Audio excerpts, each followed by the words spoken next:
Today, I'm going to discuss a widely debated topic within Japan about a very sensitive issue. That's what we call the Taiwan contingency. In Japanese, we call Taiwan yuji. Okay. So before today's seminar, I would like to first of all share a news just happened last week within Japan. I think it's May 20. If anybody from Taiwan, you may know May 20 is a very important day for Taiwanese president and 1 year inauguration of the Taiwanese president, Lai Ching-te. And if you are the fan of the Japanese popular culture, I think you may know this person. Sakurai is a very popular idol group, okay, of Arashi, okay, Arashi. And he is now a very popular newscaster right now in Japanese TV. And for the first time, I mentioned this event is because for the first time, the Taiwanese president Lai Ching-te gives the first interview to Japanese TV last week. And if you check the report last week, you will find that President Lai once again outlined that Taiwan contingency is equal to Japan contingency. Okay, Taiwan yuji wa Nihon yuji. And also, he once again tried to deliver some message to the Japanese government that Japan should treat Taiwan just like a brother. Okay, so you can see the issue of Taiwan is a very important issue right now, widely debated within the Japanese domestic media and discourse. And I think this is a very important reason that I would like to deliver the message and also seminar today. The major question is, what is the nature of the Japan-Taiwan relations since 2000s? And what is the role of the Taiwan in Japan's foreign and security policy since post-Cold War era? I think this is a very important question, and this is today's agenda.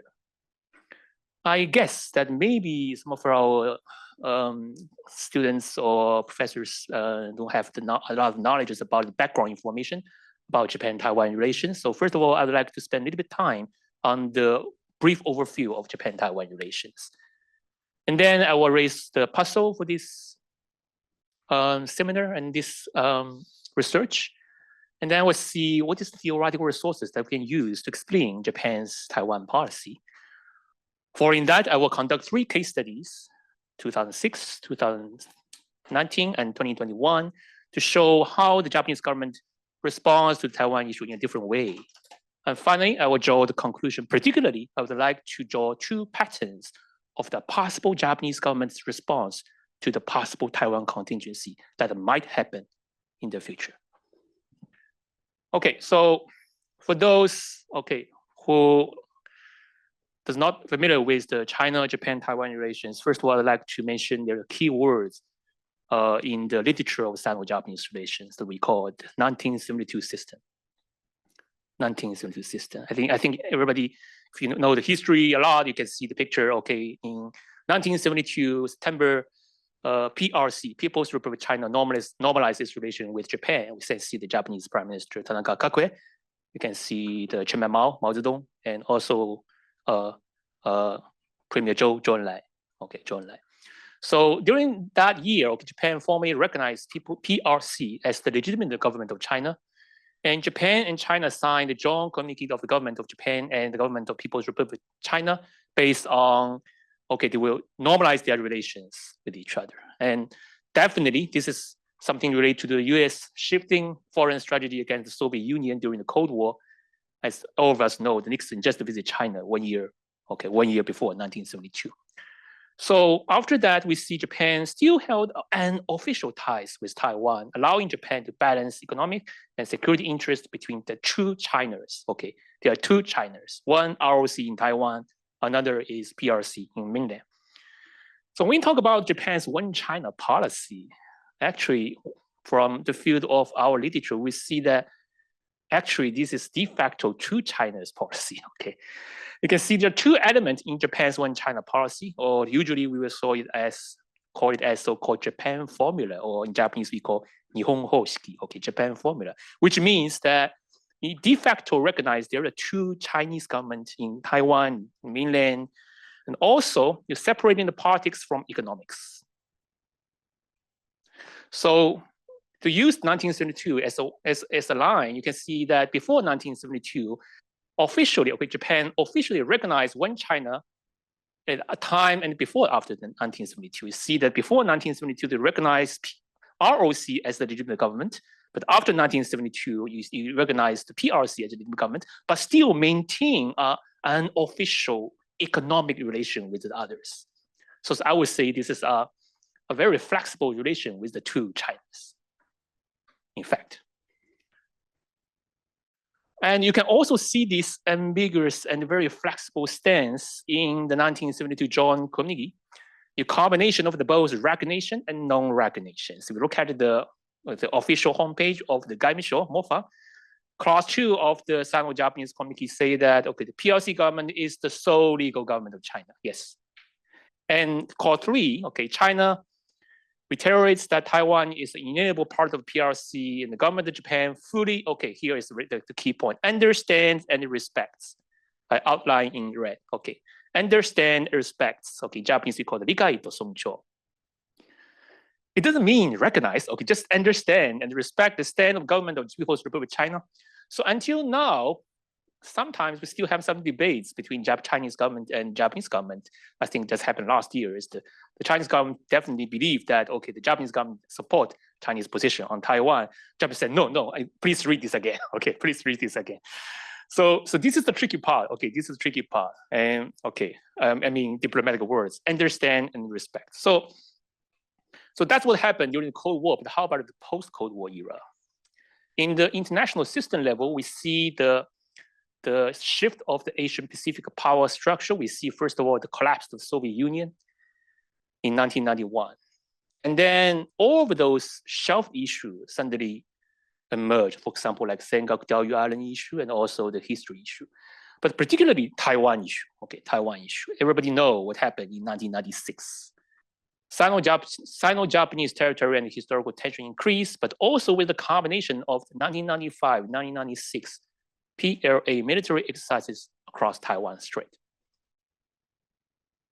During that time, Japan, for the first time, realized that cross-strait conflicts could possibly be added to the US-Japan defense guidelines. I show this book written by Funabashi Yoichi. The name of the book is called The Drifting Alliance. Chapter 16 of this book, for the first time, mentioned during that time, I think it's the Hashimoto administration, didn't know how to deal with this contingency. They never experienced this. And the Clinton administration during time didn't send any message to the Japanese government. How should you do? So during that time, the Hashimoto administration actually, for the first thing to consider about how to evacuate Japanese from Taiwan if something happened. Okay, so this, I would say, I strongly introduced this book. Okay, this is the first book mentioned about Japan's position during the Taiwan crisis. Within the state level, we can see a dramatic democratization of Taiwan. You have the heightened cross-strait tensions. And after that, during the former President Li Denghui and Chen Shui-bian, okay, we see that rapid expansion of the non-governmental ties between Japan and Taiwan, and also political exchanges in an unofficial way. So definitely from the perception of China, this is something that is unacceptable, because from Chinese perspective, the Taiwan issue is an unfinished civil war. Okay, unfinished civil war. But I believe, okay, I have a lot of Taiwanese students in my Wesleyan University, and most of them try to perceive this issue in the context of democracy versus authoritarianism. Okay, and you have the heightened Taiwanese nationalism right now, starting from 2000s. So interestingly, in the past, it's not something very, very complicated, but I noticed that starting from 2021, okay, please pay attention. That is 1 year before the Ukraine war. Okay, some people say Ukraine war caused blah blah. Something like that. That's not true. It's 2021, 1 year before the Ukraine war. That suddenly in Japanese media we see so many reports and media coverage about the so-called the Taiwan Yuji, okay, Taiwan contingencies. Of course, everybody know the former Japanese Prime Minister Abe Shinzo assassinated in 2022, but 1 year before that, this is the Zoom online think tank conferences. For the first time, he mentioned Taiwan contingency is equal to Japan contingency, and it is the contingency for Japan-US alliance. Okay, allies. And after that, you can see that businessmen are talking about if we have Taiwan contingency, how should we evacuate all the Japanese from mainland China? And some TV station mentioned about how the Taiwan contingency will influence our daily life. Okay, daily life. And Japan's self-defense forces were talking about, okay, what should we do? Okay, to evacuate the citizens first or dealing with the Chinese threat first? So this is something that's really, really weird. And the more thing, I think there is a misinterpretation in US, China, and Taiwan as well. As a scholar in Japan, I observed that maybe all these foreign countries didn't really know what's going on within Japan. Okay, let's look at the United States first. I think some of the IR scholars, like with little knowledge about East Asia, like John Mishima is offensive realist. Okay, I think a lot of you know this. And he used to say that, okay, Japan is a very important ally with the United States during the Taiwan contingency. Definitely the United States, Japan will support the US during that situation. Is that really true? I'm going to show you the case later. China, of course, due to the historical trauma, you can see the majority of the Chinese work on Taiwan say, this is the revival of the colonial dream over Taiwan. Japanese want to do it again. Okay, something like that. Really? Okay, I also put question mark here. Also, Taiwanese also has a misinterpretation to Japan. According to Taiwanese Public Opinion Foundation in 2022, I was quite surprised. Nearly 44% of the Taiwanese respondents say that they believe the Japan Self-Defense Forces, Jietai, would come to Taiwan's defense during the invasion by China. So I think for those guests from Japan, you may know that we have the Article 9 Constitution. We are not allowed to send forces directly into combat zone. How Taiwanese is so optimistic that we can send self-defense forces to assist them. So I see there are a lot of misinterpretation in US, in China, in Taiwan. So what's wrong with this academic research? I try to review all of those academic working written in English, in Chinese, in Japanese. I found there are several shortcomings. First, most of those works are descriptive in nature. You can find a lot of works, but it's just a general introduction. Okay, general introduction. Second, no systematic analytic work, no systematic analytic framework, which means that it's a introduction of different aspects of Japan-Taiwan relations. But what if Taiwan contingencies happen? How would the Japanese government respond? I think it's a little work to pay to dealing with this issue. And particularly in the English literature, I see that a lot of those, works, they've done a very good job in the pre-war Japan-Taiwan relations, but they actually seldom use the empirical data written in Japanese and Chinese languages. Okay, only English, second sources. And finally, I think the most important thing is that all of those existing literature fail to explain the violation of Japan's foreign policy to Taiwan since 2000s. So you may wonder, what do you mean violation? What do you mean violation? Here, I'll give you an example. If anybody know the picture, I think you see a lot of important figures. This picture actually was taken in 2011, 1 year before Abe assumed as a prime minister for the second time. You can see Abe Shinzo is here. This is Tsai Ing-wen. And this is the current Taiwanese vice president. Okay. And this is the Suga. Okay. So actually, Abe maintained a very good relation with Taiwan. Okay. Very good relation with Taiwan. After Abe was assassinated, Taiwanese established, built this statue to memorize Abe in Kaohsiung. Okay, in Kaohsiung. Abe is the true friend of Taiwan. There's a memory museum there, actually. Even many Japanese tourists was very surprised that they can build this. The problem is Abe is a very good friend of Taiwan, but you can see something abnormal happened. In 2019, Tsai Ing-wen actually delivered a message to Abe and said, let us upgrade the Taiwan-Japan security relations. He delivered this message by Sankei Shimbun, a conservative newspaper in Japan.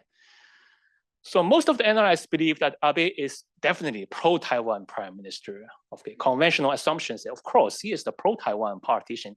He should have promote upgrading Japan-Taiwan relations. However, Abe refused to do so. Okay, Abe refused to do so. He refused Taiwan's the proposal and asked the foreign minister to say no to Taiwan's security proposal, security relation upgrade proposal. So the question is why? Why originally pro-Taiwan politicians refuse to promote Taiwan-Japan relations? There are a lot of examples here. I will show you later. So here are the puzzles. Okay, here is the puzzles. The central puzzles for my research. What are the patterns of Japan's Taiwan policy in the post-Cold War era? And particularly, why is Japan sometimes reluctant to interfere in Taiwan affairs, but sometimes not? Oh, sorry, okay, sometimes not. And does Japan's policy to Taiwan necessarily reflect its foreign strategy to China? Okay, we talk about Japan-Taiwan relations. First of all, people may say, okay, this is the preferences of individual leader. This is the strategy related to the foreign strategy of Japan to China. Is it really true? Okay, so let's see what kind of the theoretical resources we can use from the IR theories. Here, I would like to propose some useful sources from the Neoclassical realism. Neoclassical realism believes that a state's place in the international system and its relative material power capabilities are the primary factors to determine its foreign policy scope and ambitions. So we talk about whole international systems, very important to decide Japan's foreign strategy. However, they also agree that such power has an indirect and complex impact on foreign policy because systematic pressure needs to be translated through the intervening variable at the domestic level or unit level, which means that a comprehensive neoclassical realist would believe that we need to both emphasize the role of the international system, distribution power, as well as the role of domestic politics as an intervening variable that transmits, enhances, and inhabits the former in shaping policy-making decision outcome. Okay, so this is basically the assumption of the neoclassical realism, and I try to bring some resources from this theory, and I outlined there are three factors. If we want to explain Japan's foreign policy to Taiwan, and particularly their variations, we need to have the combination of the three key factors that influence Japan's Taiwan policy. One, I borrowed the concept from neoclassical realism that's called the system clarity. Okay, I'll explain that later. What is system clarity? The degree of system clarity is at the international level first, and then Japanese prime minister's political survival in the domestic level. That's the domestic political legitimacy. Also, the bureaucratic prudence over the Taiwan issue in the domestic level. These are, I would say, the three key factors that determine Japan's response to the Taiwan. So what kind of indicator should I observe? We talk about these three factors. When we talk about system clarities, I will particularly pay attention, I think, for those understanding Japan-US relation will know the existence of US pressure to Japan. Gaiatsu. Okay. And also the degree that China represents an immediate threat to Japan in each case. So in the following case studies, if both elements present, I would say the system clarity is high. If both elements absent, I would say the system clarity is low. Okay, I will try to measure in this way. Political survival of prime minister is another intervening variable. It refers to whether prime minister's domestic support is strong or not. A policy on upgrade Japan-Taiwan security relations is more likely to be adopted if it does not threaten or undermine, or rather has potential to contribute to the domestic interest of prime minister. So Japanese prime minister will take this issue in the context of domestic policy, see whether it will contribute to its own political survival within Japan. Okay, so I will try to observe, for example, what is the approval rating of Japanese prime minister, Naikaku Shiritsu, or I will try to see whether that Japanese prime minister is strong in Japanese LDP elite politics, okay, Liberal Democratic Party politics, okay. I will see that if it's weak, if you have a low approval rating, I will see it as a strong if you have a high approval rating, and also as well as the LDP elite politics. The third intervening variable is bureaucratic prudence. I will try to observe how far the Ministry of Foreign Affairs, Gaimsho, and Japan Self-Defense Forces exert a certain level of constraint on Japanese leaders' decision in response to the U.S. pressure I mentioned in the first part. You have the pressure coming, and how far Japan can resist to that pressure. Okay, definitely we have some cases see that the bureaucrats try to resist to U.S. pressure, and I would identify that if it is strong in the sign that you have a more rejection to U.S. pressure, I would define as a weak if we have sign of less rejection to U.S. pressure. Okay, to talk about the systematic clarities, I would particularly, the US pressure, I would particularly mention the civil literature written in Japanese. This is an old book published in 1983. I think for Japanese audience, we know Tenno to Toshohin Akshu, the handshake between the emperor and Deng Xiaoping, a true account of the secret history of Japan-China negotiation. I can still find Chinese version of this book in East Asia Library here at Stanford. It's very old. You cannot find that in China anymore. Okay, it published in 1988. Okay, so for the Japanese version, it's also very rare. I only can find that in the old book market. And in this book, actually, I think it mentioned a very interesting thing is that Yoshida, the Prime Minister Yoshida actually originally intend to maintain some kind of informal relations with the PRC in early 1950s. However, in 1951, I think everybody knows this person, John Foster Dulles. John Foster Dulles pressure to Japan, pressure to Yoshida, and ask him, if you don't recognize ours in Taiwan, then we will have another consequence for San Francisco Treaty. So you can see, Japan is actually under a very strong pressure from US. Actually, Yoshida had his own thinking about how to treat the two Chinas, but US pressure sometimes really matters, really matters. Okay, so talking about the case selection, I'm going to do the case studies and introduce the case. I particularly chose these two cases. You might ask, why 2006? Why 2019? Why 2021? Because the international system situation and domestic situation varies in different ways. And particularly the policy, the policy outcome different. For example, in 2006, which is the first Abe administration, Abe refused, you see the very abnormal response of Abe, a pro-Taiwan politician. Abe refused to upgrade Taiwan-Japan relations. I will show the details in later. The second case, as I mentioned earlier, Abe refused to upgrade Japan-Taiwan security relation tie requested by Taiwanese President Tsai Ing-wen, delivered by Sankei Shimbun. But in Sunga case, just most recent one, this is also very abnormal because during that time, it's Biden administration, right? Biden administration. Biden pressure to Japan and asked them to be more cooperative on Taiwan contingency. Yes, the Japanese side complied to US pressure by highlighting the issue in the US-Japan summit, but the Japanese side refused the legislation of the Taiwan Relations Act. The Taiwan Relations Act is very, very important act in the United States and in the context of the US-China relations. But the Japanese side, no, we cannot do that. We cannot do that because if you have to do that, then it will contrary to the 1972 framework. We can look at this in details later. Let's look at a case. Let's look at case. I think for a Chinese audience, you may know this figure, the former Chinese premier Wen Jiabao. Wen Jiabao. And also this is the Abe in 2006, during the first Abe administration. You may wonder why Abe was in China. You can see the background, Abe visit China first instead of visit United States in his first term, in his first term. And most of the journalists, China Watcher, Japan Watcher, believes that Abe would visit the Yasukuni Shrine in 2006 after Koizumi. I'm not sure if you know what is Yasukuni Shrine, a place that enshrined 2.5 million Japanese war dead since Meiji Restoration. So it's a very controversial shrine in Tokyo.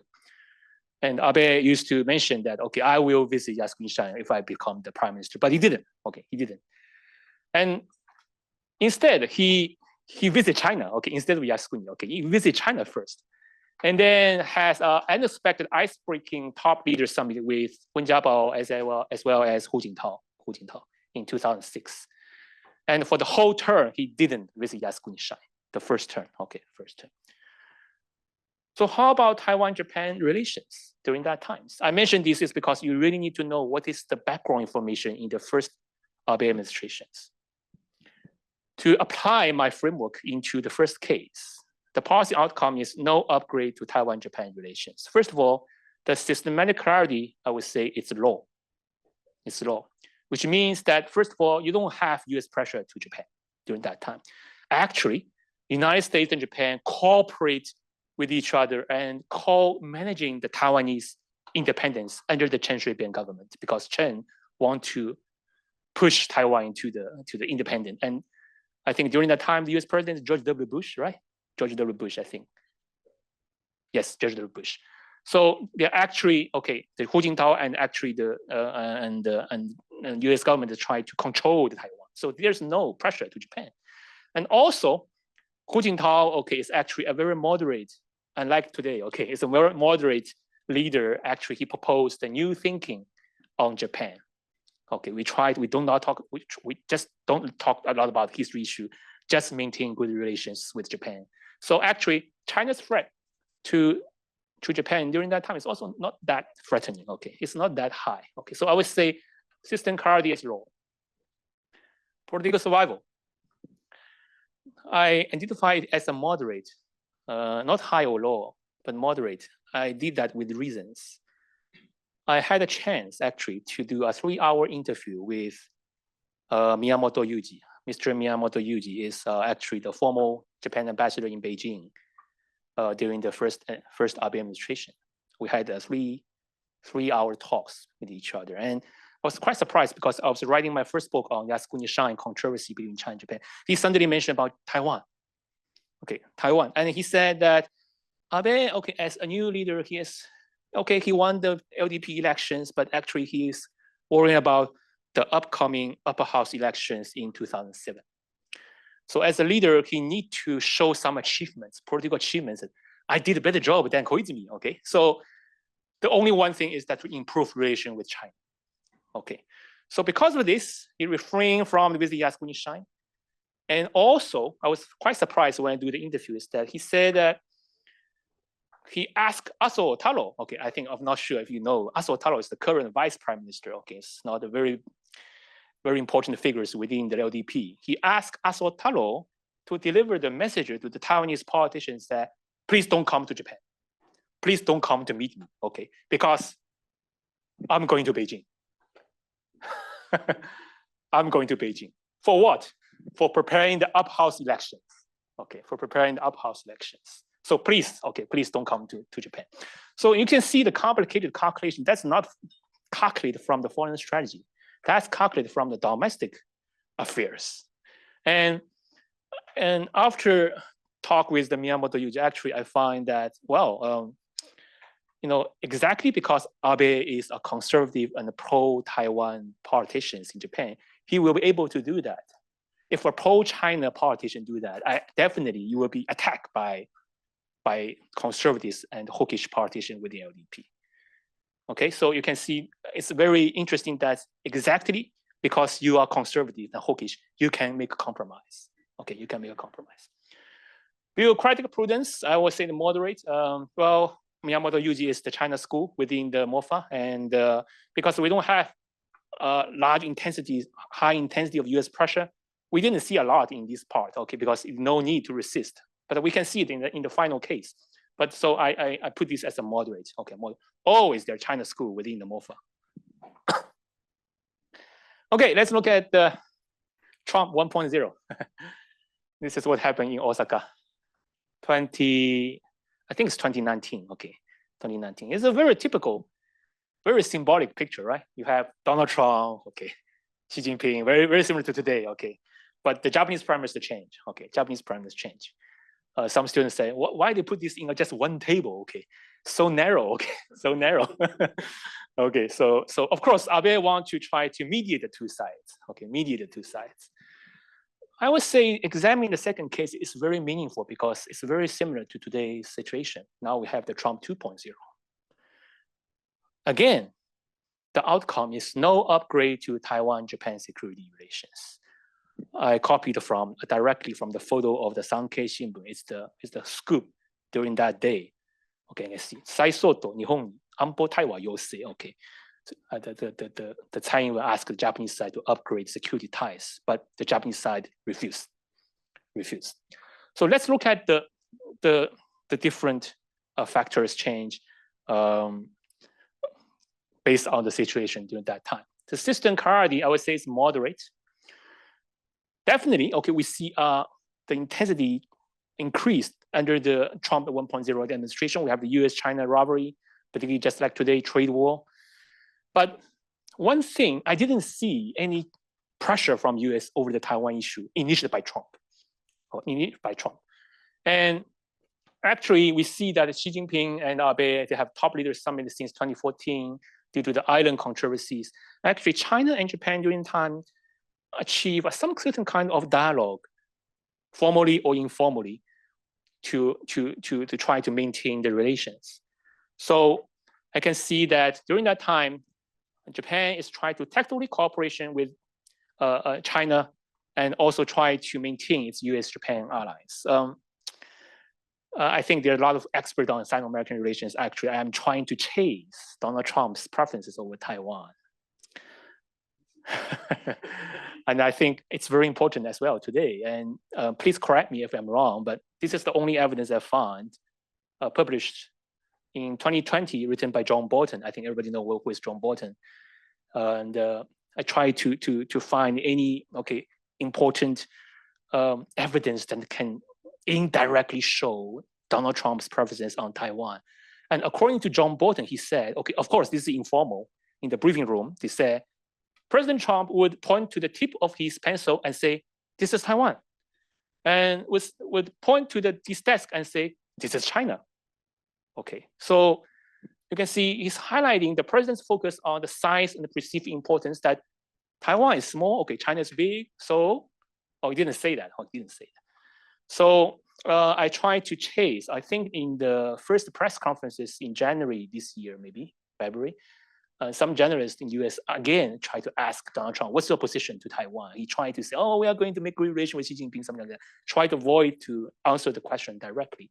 But from this, perspective, you can see that in the system clarities, in the system level, yes, China and the US is doing trade wars, their relations are very bad, but I'm wondering whether the United States would pressuring Japan in the case of Taiwan contingency, because it seems that Trump doesn't care about these issues. Okay, so please correct me if I'm wrong, but I'm happy to receive any useful information about Trump. Political survival of Prime Minister Abe definitely is very strong because Abe just won the national election in 2018. So whatever in the elite politics and whatever in the approval rating, he is very, very strong. I'm sorry, I just missed one point. Talking about the China-Japan relations during that time. You can see that starting from 2014, Abe has been generally regarded as a hawkish politician, conservative politician to China. But you can see that starting from 2014 to 2016, he met with Xi Jinping once every year, formally or informally. And then they tried to manage the China-Japan relations that was deteriorated by the Senkaku Island disputes. And the more interesting thing is that, I'm not sure if everybody know, I think for a Japanese audience, you know, this book, The Memoir of Abe Shinzo, just published last year. I don't think this have the English translation. Taiwanese already translated into Chinese.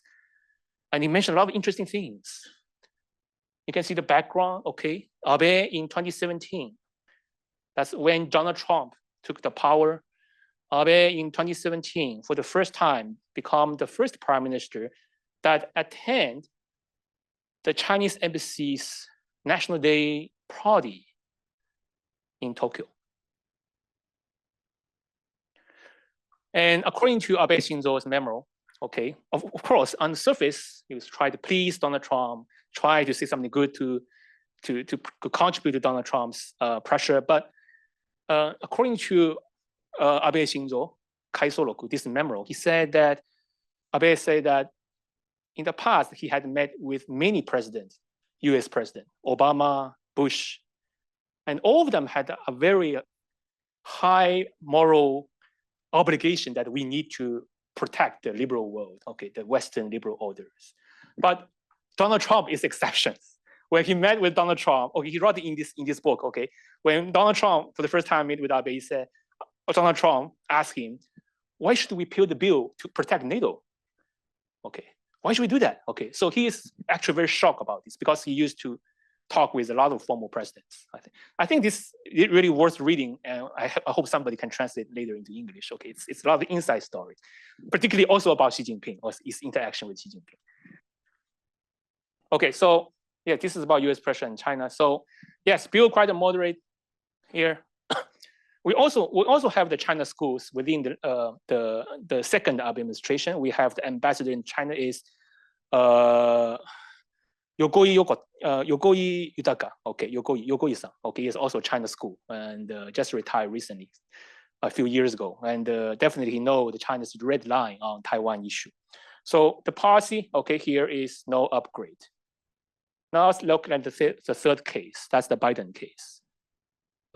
And also for Japan, the Sunga case. Partially interfere Taiwan affairs. Actually, this caused a furious protest from Beijing. Japan, for the first time, feel pressure both from US and China.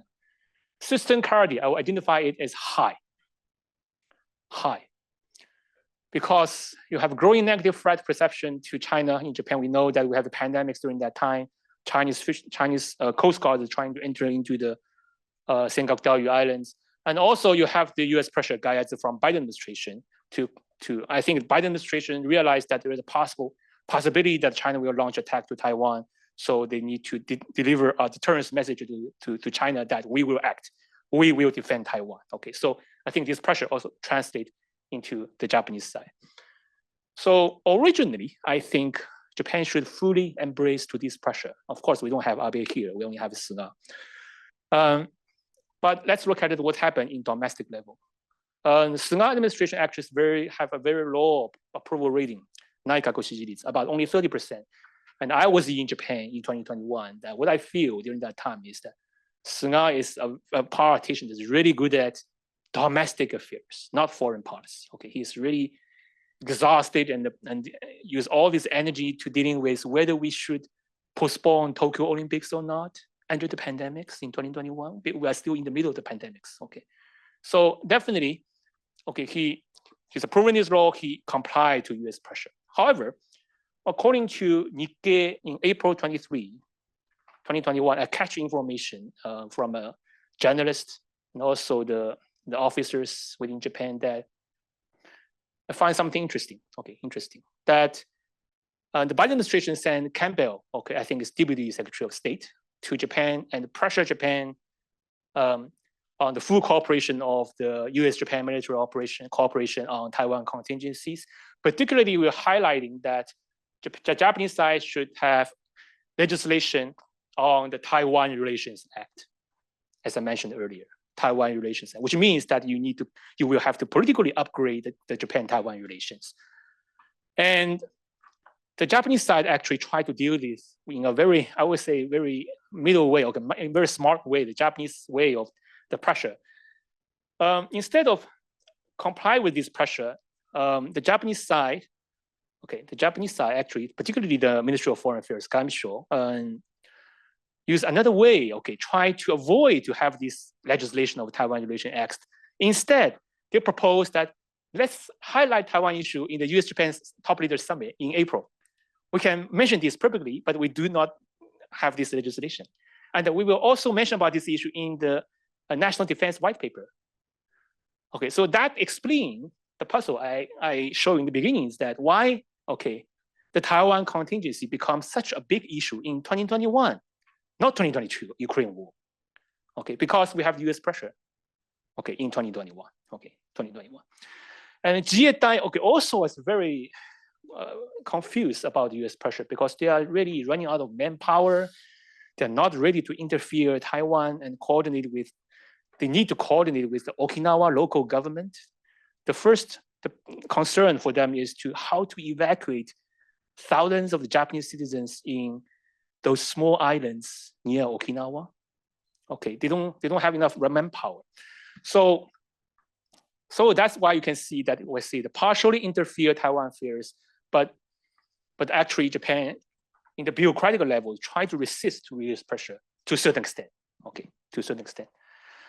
And actually, when I'm doing my research, I find something interesting is that I'm not saying Japan is totally want to get out of the troubles. I also see that there's some kind of link between Taiwan and Senkaku Diaoyu island defense. Okay, island defense. Starting from 2022, every year in Tokyo, we have the simulations in Japan Forum for strategic studies. And they're asking those former officers and experts come to Tokyo in a hotel that's very near to the Ministry of Defense and do the simulations of Taiwan contingencies every year. And one interesting part I noticed is that during the simulations, the Japanese counterparts will try to ask the American counterparts, what if China launched attack to Taiwan and the Senkaku Diaoyu Islands simultaneously at the same time? What should we do? Should we defend Senkaku first or defend Taiwan first? Okay, so American counterparts usually say, no, we defend Taiwan first. Okay, we defend Taiwan first. So I think this is a differences between the US scholars' discussion on Taiwan and Japanese scholars' discussion on Taiwan, because you find a lot of books and public discussion. When you talk about Taiwan issue, actually they're talking about the island defense of the Senkaku Diaoyu Islands, not Taiwan. Okay, and I guess that maybe the Japanese side want to offer a certain level of the logistic support to United States forces during the Taiwan contingency, in exchange if Senkaku Diaoyu Island was attacked by China. But what I feel when I talk with the Chinese scholars, actually we have the track 2 discussion in Tokyo. We have the Chinese scholars or the US scholars. And usually we only talk about Taiwan only. Okay, but in Japanese side, okay, Senkaku. Okay, so based on empirical data outlined in the case studies, I would like to conclude two patterns that if we have Taiwan contingency, how Japan would respond. Pattern 1, Japan is less likely to fully engage in Taiwan affairs when there is a low system clarities, meaning a low degree of imminent threat posed by China and the lack of pressure from the US to address China threat. This is especially true when there is a strong prime minister in power, as they would have more autonomy and to be more resilient on domestic criticism. The principles of the bureaucratic prudence over this issue at the domestic level further reduce the likelihood of Japan's full engagement. So I think the Abe case in 2006 and 2019 actually demonstrates such kind of tendencies. However, pattern 2, Japan is likely to engage more deeply in Taiwan crisis when there is a high system clarity, such as the high degree of immediate threat posed by China and high level of pressure from the United States. This is especially true when the prime minister is weak in terms of its domestic power, as they would be more fragile to domestic criticism for their inability to deal with the national security crisis. And the relative absence of bureaucratic prudence among Japanese domestic actors would also contribute to Japan's increased engagement in Taiwan crisis. That's the Suga case. Okay, that's the case 3. Even for case 3, we see a certain level of resistance from the Japanese side, but definitely, okay, we see pressure is much more higher than in the previous case. So this is another conclusion. I would usually try to deliver a message to the Chinese scholars that, because usually they will perceive Japan is across the red line, Japan's trying to revive its militarism and the imperial dream over Taiwan. I think that's not true. Actually, Japan's policy to Taiwan will not necessarily aim at supporting Taiwan's independence or provoking Taiwan's Strait crisis. Instead, Japan's current policy over the Taiwan issue is a reactive approach that seems more defensive response necessarily taken to deal with the heightened sense of crisis across Taiwan Strait, rather than a proactive military expansion strategically designed to contain China, as you can see from the previous case studies. Okay, so this is the final slides and future agenda. Every year, December every year, the Gaimsho diplomatic archives of Ministry of Foreign Affairs, actually they will release a lot of declassified telegraphs, documents in the past 20 years. And in 2021, I find something interesting from the declassified telegraph between MOFA and the MITI, okay, Ministry of International Trade and Industrials. They are talking about whether should allow Taiwan to join the APEC in 1989, okay, 1989. I suddenly find the telegraphs is very interesting. So I strongly recommend students of the Japanese history and diplomatic history to go to archives to see the original materials, because I thought that is something to do with the Japanese foreign policy, but you can find that the Ministry of Foreign Affairs actually had a kind of dogfighting with the MITI, Ministry of International Trade and Industry. MITI believes that, okay, we should promote Taiwan to join the APEC, okay. But MOFA believes that we should follow the lines of 1972. Okay, we should not provoke China. We should not allow Taiwan to join the APEC. So actually, it indicated the bureaucratic rivalry between the two domestic actors play a decisive role in shaping Japan's foreign policy to Taiwan over the issues. So I think this is very important because we have the concrete empirical materials from the Japanese archives. And in the future, I think if I find more cases, what happened in 1980s or early 1990s to articulate my framework on the patterns of Japanese foreign policy to Taiwan. Okay, so that's all for my presentation. It's the seminar. Thank you very much for your participation.